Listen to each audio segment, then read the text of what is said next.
First of all, we have set up in Europe very clear targets regarding reaching the goals in the transport area. We have very clearly said that we want, for example, one of the targets is to reduce by 2050 the carbon footprint of the transport by 60%.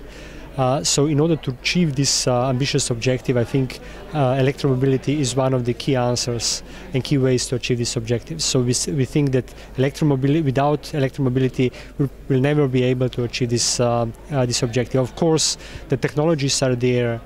So we have the electric engines and so on, but the key issue is to use ICT technology in a smart way so we can provide users of transport the right information so they can really deploy and use the electromobility to the full scale. So we are using now these projects in such a way that we will test how different approaches can be integrated in order to support large-scale deployment of electromobility throughout Europe, and also to support European industry in order to reach out of European Union on the other markets with finding the right solutions.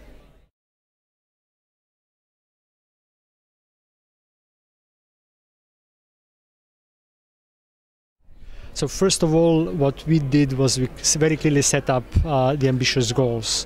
So we very clearly said what we want to achieve with the electromobility.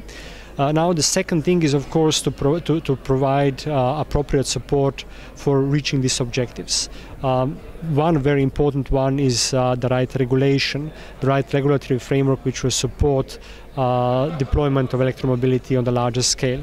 And there are a number of important elements in this respect. One of them, for example, probably one very important one, is appropriate standardization.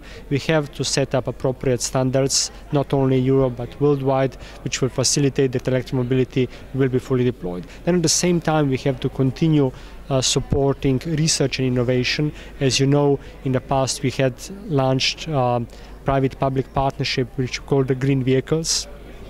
This is a public-private partnership which has a public contribution of €1 billion to support research and development in this specific domain. We intend to we already have a number of projects which are working in this respect, but we intend to continue supporting the PPP of the green vehicles also in the future.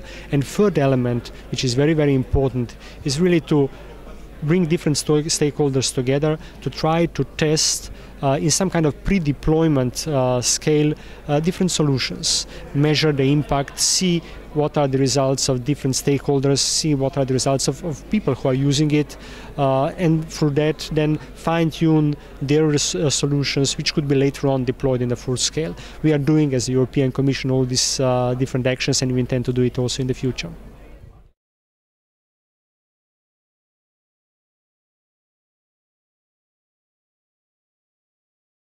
As you know, the digital agenda is an overarching policy which is trying to actually address all citizens. So we see electromobility is a crucial part and very important part of the digital agenda. How are we doing it? For example, through different, I mentioned already, for example, standardization part, but it's very important to engage also with other stakeholders beyond the European Union. So under the umbrella of the digital agenda, we are also engaging with, for example, United States, Japan, in order to set up the worldwide standards which will help deploy electromobility on the larger scale.